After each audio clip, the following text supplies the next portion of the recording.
أعوذ بالله من الشيطان الرجيم پناہ مانگتا ہوں میں اللہ کی شیطان مردود سے۔ بسم الله الرحمن الرحيم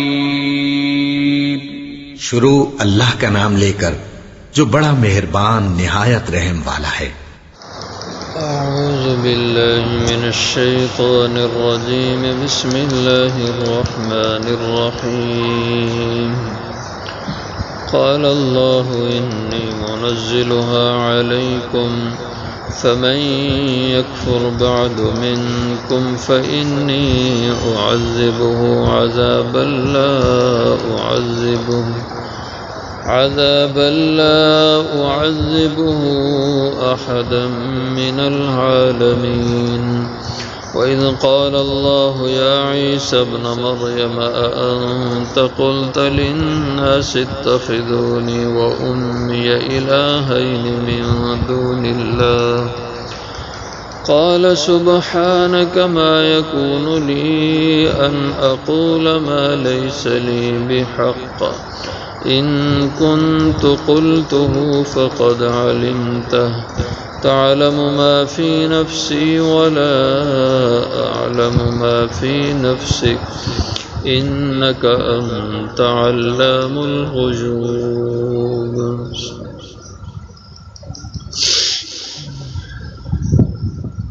قال اللہ انی منزلها علیکم، اللہ نے فرمایا انی منزلها، بے شک میں اتارنے والا ہوں وہ دسترخوان علیکم تم پہ، فمن یکفر، پس جو کوئی کفر کرے بعد منکم، اس کے بعد تم میں سے، فانی، پس بے شک میں اعذبہ، اسے سزا دوں گا، عذاب دوں گا، عذاباً ایسی سزا، لا اعذبہ کہ نہ میں نے سزا دی ہوگی ایسی، احدن کسی ایک کو بھی، من العالمین جہاں والوں میں سے۔ وَإِذْ قَالَ اللہ، جب فرمایا اللہ نے، یا عیسیٰ ابن مریم، اے عیسیٰ ابن مریم، اَأَنْتَ قُلْتَ لِلنَّاسِ، کیا تو نے کہا تھا لوگوں سے، اتخذونی و امی، کہ بنا لو مجھے اور میری ماں کو، الہین من دون اللہ، دو الہ معبود اللہ کے نیچے۔ قال سبحانک، تو وہ فرمائیں گے پاک ہے تیری ذات، ما یکون لی، نہیں میرے لائق، ان اقول، کہ میں کہوں،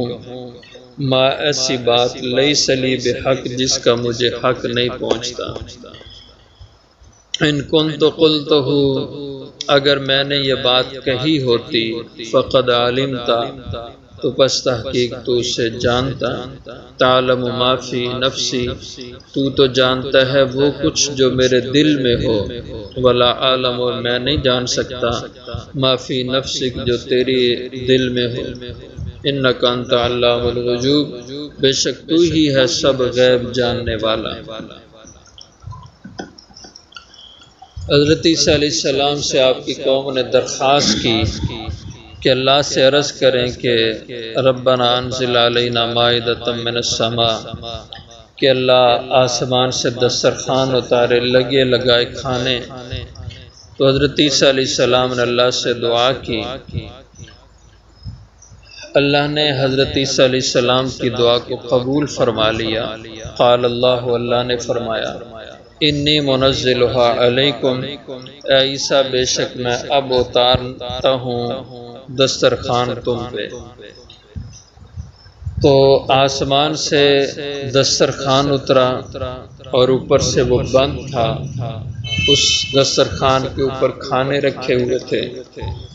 اور وہ کھانے کیا تھے؟ تفسیروں میں مختلف باتیں ہیں۔ ایک تفسیر میں آتا ہے کہ 7 روٹیاں تھیں اور 7 مچھلیاں، تلی ہوئی بنی ہوئی مچھلیاں تھیں، اور مچھلیوں سے تیل،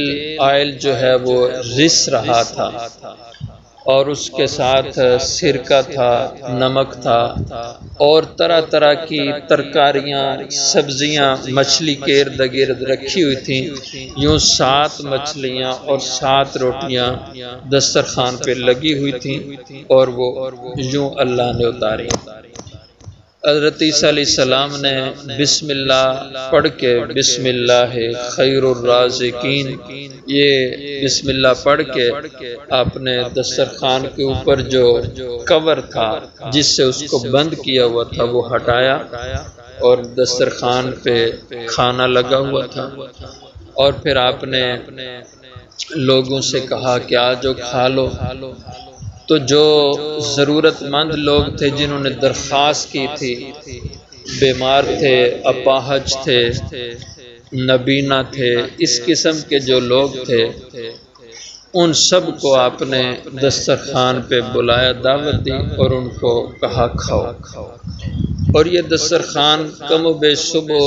جو چاش یا اشراق کا وقت ہوتا ہے اس وقت اترا تھا، اور یہ برابر کم و بیش 40 دن تک یہ روزانہ اترتا تھا یہ دسترخوان، اور اتنا اس میں کھانا ہوتا تھا کہ اچھے طریقے سے لوگ سیر ہو کے کھاتے تھے،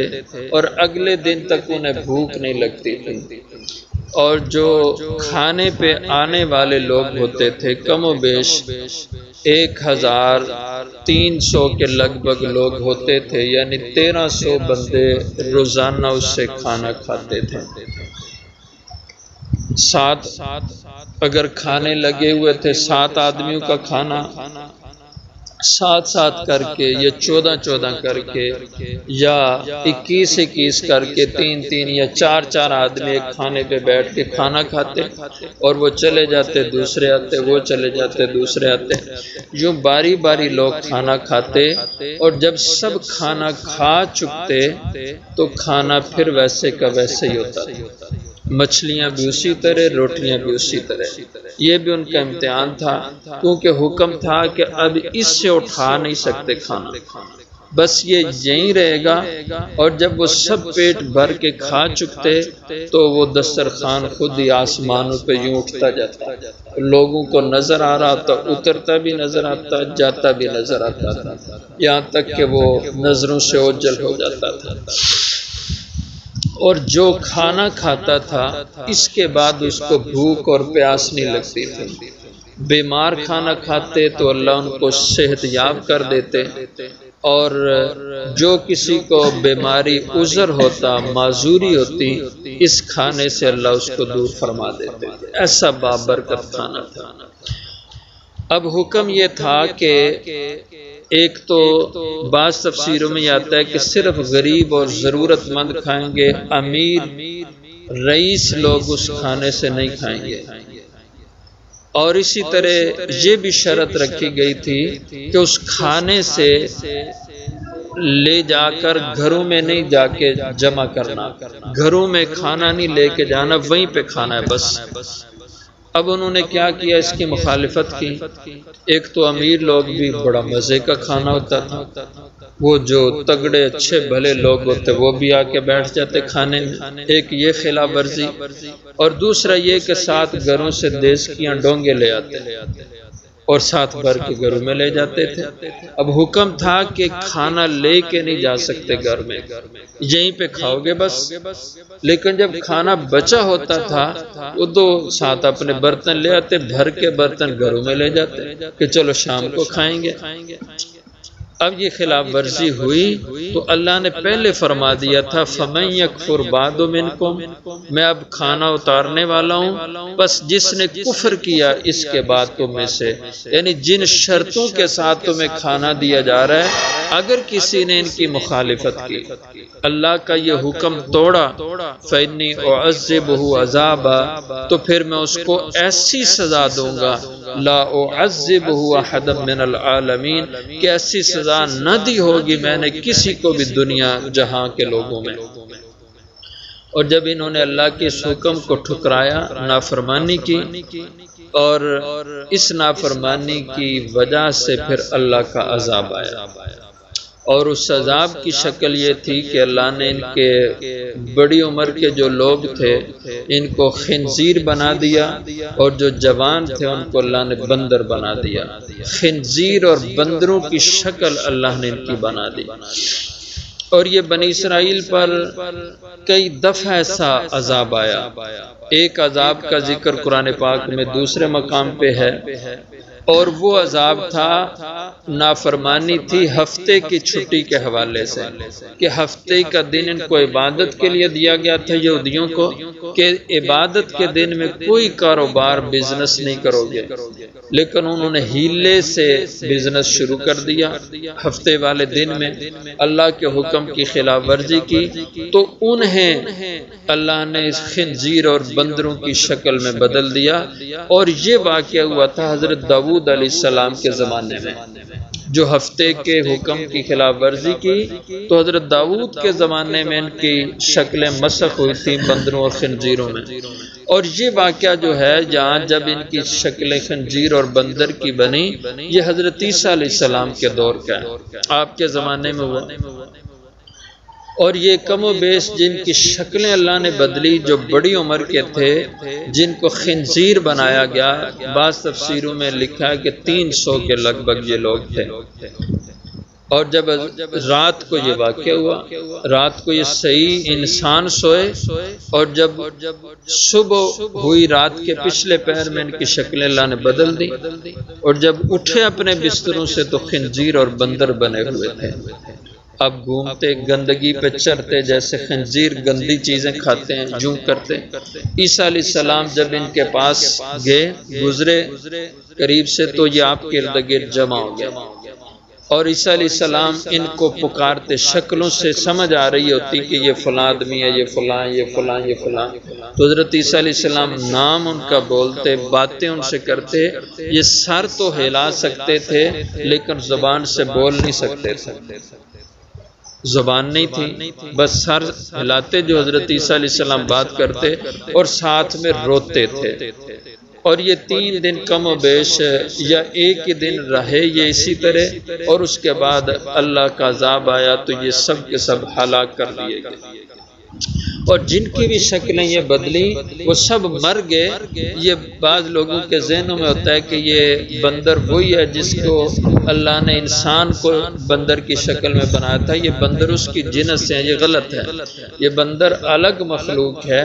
انسان کو اللہ نے بندر نہیں بنایا، یہ بندر ایک مستقل مخلوق ہے۔ اور جو انسان بندر بنے تھے وہ 1 یا 2 یا 3 دن زندہ رہے، پھر وہ سب مر گئے تھے، ان میں کوئی زندہ نہیں رہا۔ تو اس لیے فرمایا میں ایسا عذاب دوں گا، ایسی سزا دوں گا جو کسی کو بھی اور سزا نہ ملی ہوگی۔ وَإِذْ قَالَ اللَّهُ يَا عِيسَى ابْنَ مَرْيَمَ۔ اور یہ اس سے آپ اندازہ کر سکتے ہیں کہ یہ کتنا سخت معاملہ ہے، اللہ کے حکموں کو جھٹلانا اور اللہ کے حکموں کی ڈھٹائی سے نافرمانی کرنا۔ یہ کس قدر خطرناک ہے کہ پہلی قوموں کو اللہ نے اس پہ کتنی سخت سزائیں دی، اور آج مسلمان کو دیکھ لیں، سینہ تان کے اللہ کے حکموں کی خلاف ورزی کرتا ہے، سینہ تان کے خدا کے حکموں کی بغاوت کرتا ہے، لیکن اللہ کا حلم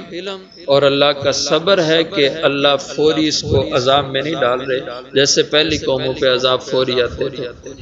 وَإِذْ قَالَ اللَّهُ يَا عِيسَى ابْنَ مَرْيَمَ۔ اور جب فرمایا اللہ تعالیٰ نے، اسی حوالے سے ایک حدیث بخاری شریف، مسلم شریف میں اور مسند احمد میں ہے، حضور صلی اللہ علیہ وسلم نے فرمایا میری امت میں بھی یہ شکلوں کا بدلنا ہوگا، میری امت میں بھی قرب قیامت میں لوگ خنزیر اور بندر بنائے جائیں گے۔ صحابہ رضی اللہ عنہم نے عرض کیا یا رسول اللہ صلی اللہ علیہ وسلم، کیا وہ لوگ کلمہ نہیں پڑھتے ہوں گے جن کو اللہ خنزیر اور بندر بنائیں گے اس امت میں؟ وہ کلمہ نہیں پڑھتے ہوں گے، ایمان والے نہیں ہوں گے؟ حضور اکرم صلی اللہ علیہ وسلم نے فرمایا ہاں، یصلون و یصومون و یحجون، نمازی بھی ہوں گے، روزے بھی رکھتے ہوں گے، حج بھی کرتے ہوں گے، حاجی بھی ہوں گے، لیکن ان کا جرم کیا ہوگا؟ جس وجہ سے ان کی شکلیں اللہ خنزیر اور بندروں کی بنائیں گے، فرمایا جرم یہ ہوگا کہ وہ گانے سننے کے عادی ہوں گے، جب وہ رات کو سوئیں گے تو گانے سنتے سنتے وہ سو جائیں گے، اور جب صبح اٹھیں گے تو اللہ ان کی شکل خنزیر اور بندر کی بنا دے گا۔ اور آج ہو رہا ہے کہ رات کو کانوں میں ٹوٹیاں لگائی ہوئی ہیں، اور گانے سنتے سنتے آدمی سو جاتا ہے۔ اب وہ وقت کب آئے گا یہ اللہ کو علم ہے کہ کس وقت اللہ نے اس پہ پکڑ کرنی ہے، اور اچانک انسان سویا تو صبح اٹھے گا تو بندر بنا ہوا ہوگا، خنزیر بنا ہوا ہوگا۔ حضور نے اطلاع اس کی دے دی کہ جب یہ جرم ایسا عام ہو جائے گا کہ لوگ سونے تک یہ جرم کرتے رہیں گے، گانوں کے اتنے عادی ہو جائیں گے کہ ان کو نیند بھی گانا سننے سے آئے گی۔ اور آج یہ ہو رہا ہے، موبائل نے ایسا ماحول، ایسی فضا بنا دی ہوئی ہے۔ اب وہ اللہ کی پکڑ کب آتی ہے یہ تو پتہ نہیں، لیکن عقل مندی تو یہ ہے کہ انسان اس پکڑ سے پہلے اپنے آپ کو سنبھال لے اور ان گناہوں سے توبہ کر لے۔ تو فرمایا وَإِذْ قَالَ اللَّهُ يَا عِيسَى ابْنَ مَرْيَمَ، اور جب فرمایا اللہ نے عیسیٰ ابن مریم، أَنْتَ قُلْتَ لِلنَّاسِ اتَّخِذُونِي، کیا تو نے لوگوں سے کہا تھا اتخذونی؟ یہ قیامت کے دن حشر میں اللہ حضرت عیسیٰ سے کلام فرمائیں گے کہ آپ نے عیسائیوں کو کہا تھا کہ اتخذونی و امی، کہ بنا لو مجھے اور میری ماں کو الہین من دون اللہ، دو الہ، دو معبود اللہ کے نیچے، کیونکہ عیسائیوں کا ایک نظریہ یہ ہے کہ تین خدا ہیں، ایک اللہ ہے، دوسرے عیسیٰ علیہ السلام اور تیسرے آپ کی والدہ حضرت مریم ہے۔ تو اللہ کو وہ اللہ ہی سمجھتے ہیں رب،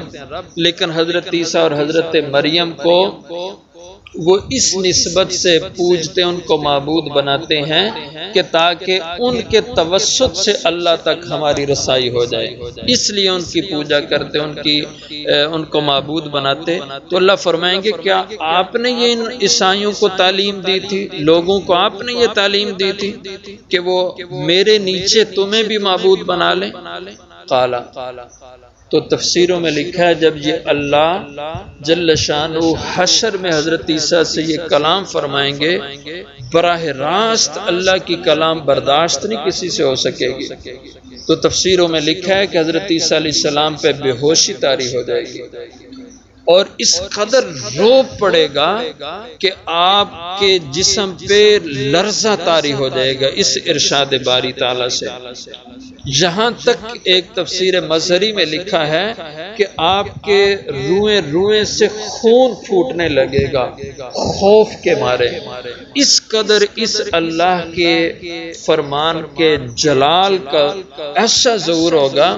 آپ کانپنے لگ جائیں گے اور یہ بالوں کی جڑوں سے خون پھوٹنے لگ جائے گا۔ اور پھر جب آپ اپنے آپ کو سنبھالیں گے، اس خوف سے باہر نکلیں گے، تو قال آپ فرمائیں گے سبحانک، اے پروردگار پاک ہے تیری ذات، ما یکون لی،